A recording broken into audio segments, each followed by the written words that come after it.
Всем привет! Я прилетела в Стамбул. Сейчас я покажу вам, что происходит в городе, какая здесь обстановка, какая атмосфера. Мы просто с вами погуляем. В Стамбул я прилетела из Алании. Граница России и Турции в это время была все еще закрыта, но на мне это не отразилось. Сдавать тест было не нужно, потому что у меня внутренний рейс. Я прилетела в новый аэропорт Стамбула.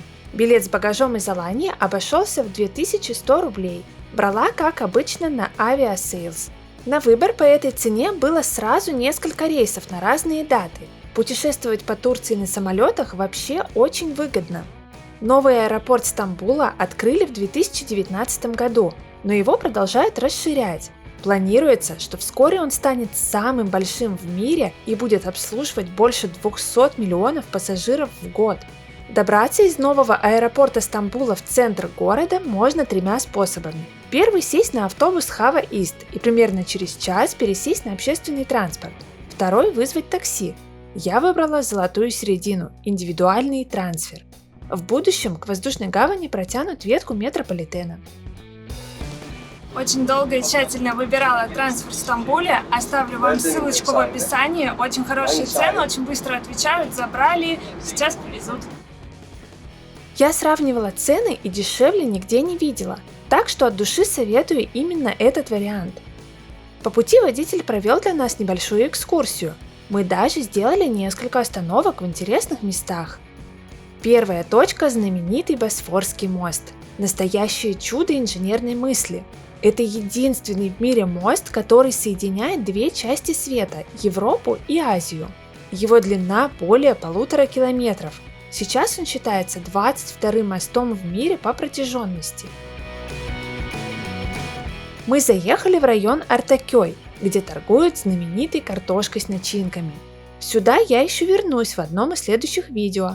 Не забудьте подписаться на мой канал, чтобы не пропустить выпуск о стритфуде Стамбула. Мы выпили чай в кафе со смотровой площадкой на крыше, полюбовались мостом и мечетью Артакёй. Это важная достопримечательность Стамбула.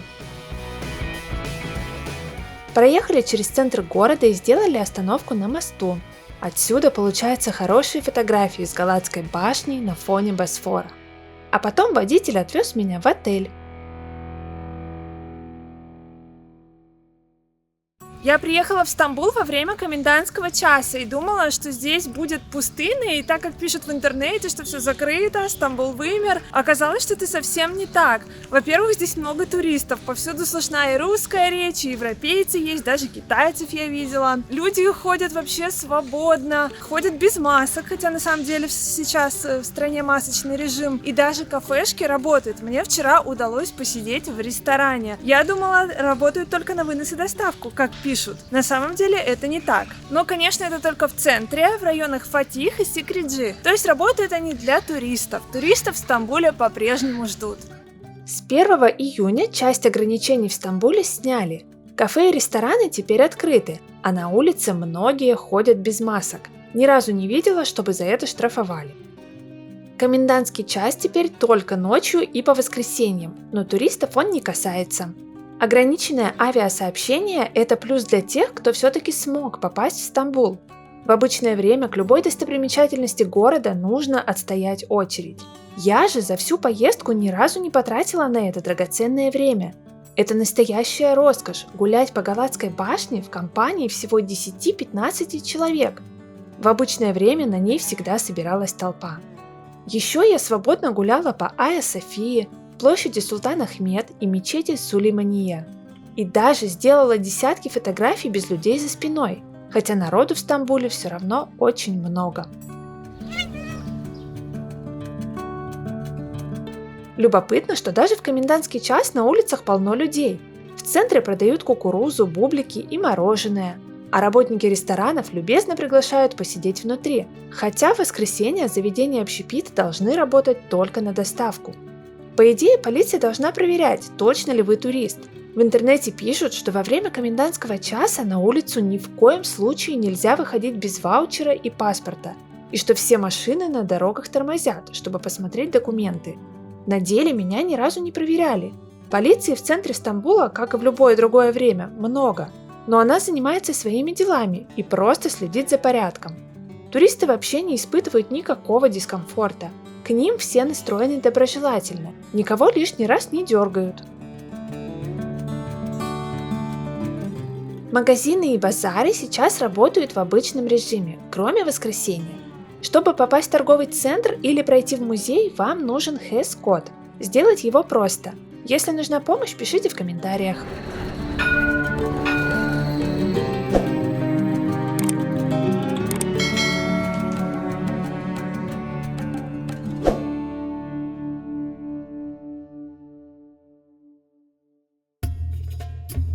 Давайте прогуляемся по Стамбульскому базару в районе Фатих.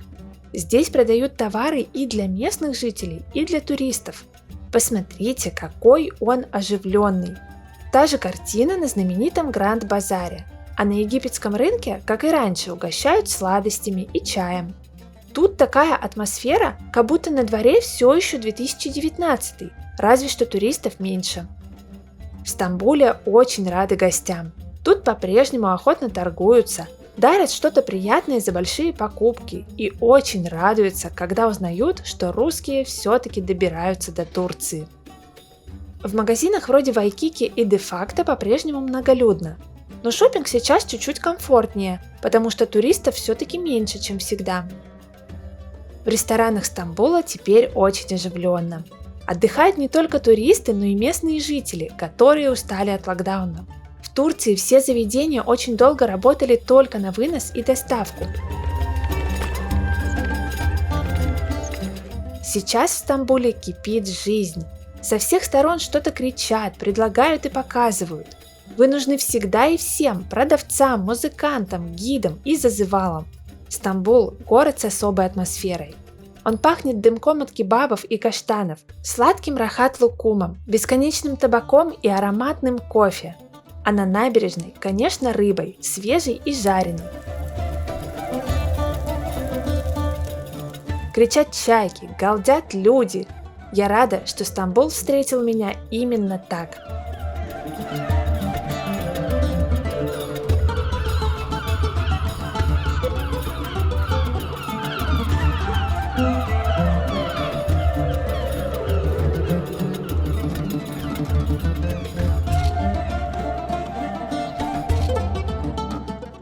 Что я поняла за один день в Стамбуле, то что сейчас самое лучшее время, чтобы здесь отдыхать. Туристов здесь всегда ждали и по-прежнему ждут. Мне кажется, что здесь все как раньше, разве что людей поменьше, но это тоже плюс, потому что можно свободно ходить по достопримечательностям и не стоять в огромных очередях, как это было раньше. Так что приезжайте прямо сейчас, вы не будете чувствовать себя стесненными, обделенными, а я пока наснимаю для вас классных видео и сделаю готовые маршруты. Пока!